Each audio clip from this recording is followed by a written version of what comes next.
பழைய வருமான வரிமுறை, புதிய வருமான வரிமுறை. இந்த 2ல எந்த முறை வந்து உங்கள கோடீஸ்வரர் ஆக்கும் அப்படிங்கிறத அந்த வீடியோல பார்க்க போறோம். இந்த டாக்ஸேஷன் அப்படிங்கிறது வந்து கவர்மெண்ட்டுக்கு நம்ம பே பண்ணக்கூடிய டியூ. அதே நேரத்துல கவர்மெண்ட்டே அந்த டாக்ஸை சேவ் பண்றதுக்கு நிறைய லீகலான விஷயங்களை நமக்கு கொடுத்துருக்காங்க.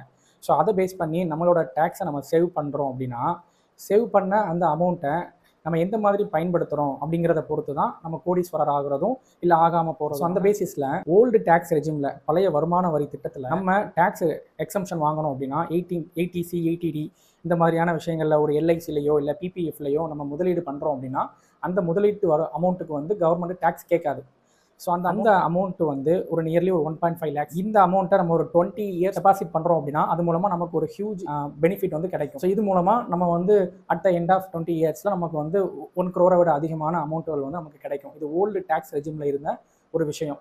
கவர்மெண்ட்டே உங்களை மேண்டேட்டரியாக டேக்ஸை சேவ் பண்ண வச்சு அந்த அமௌண்ட்டை இந்த மாதிரியான விஷயங்களில் இன்வெஸ்ட் பண்ண வைக்கக்கூடிய ஒரு விஷயமா அதில் இருந்துச்சு. ஆனால் இப்போ இருக்கக்கூடிய நியூ டேக்ஸ் ரெஜிமில் அந்த மாதிரியான விஷயங்கள் இல்லை. அதற்கு பதிலாக 12.75 lakhs வரைக்கும் உங்களுக்கு டேக்ஸ் எக்ஸம்ஷன் கொடுத்துட்டாங்க. நீங்கள் டேக்ஸ் பே பண்ண வேணாம்.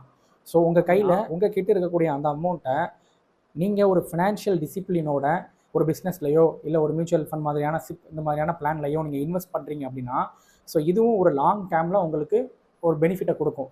அப்படி பண்ணாமல் நீங்கள் இந்த அமௌண்ட்டை ட்ராவல், ஃபுட்டு இந்த மாதிரி நிறையா விஷயங்கள் எக்ஸ்பென்ஸாக பண்ணுறீங்க அப்படின்னா, ஸோ அது நமக்கு வந்து அந்த டேக்ஸ் சேவிங்குமே வந்து நமக்கு எந்த விதமான பலனும் தரப்போகிறதில்ல.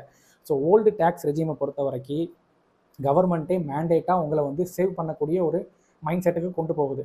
ஸோ ஆனால் நியூ டேக்ஸ் ரெஜிமில் வந்து கவர்மெண்ட் வந்து உங்களுக்கு ஃப்ரீடமை கொடுக்குது.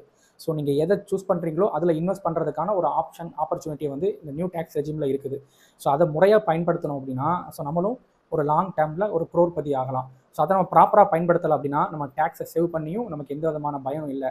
ஸோ இதுதான் ஓல்ட் அண்ட் நியூ டேக்ஸ் ரெஜிமோட முக்கியமான ஒரு வித்தியாசமாக இருக்குது. ஸோ நீங்கள் ஒரு ஃபினான்ஷியல் டிசிப்ளினான ஆளாக இருந்தீங்க அப்படின்னா நியூ டேக்ஸ் ரெஜிம் வந்து உங்களுக்கு ஃபிட்டாக இருக்கும்.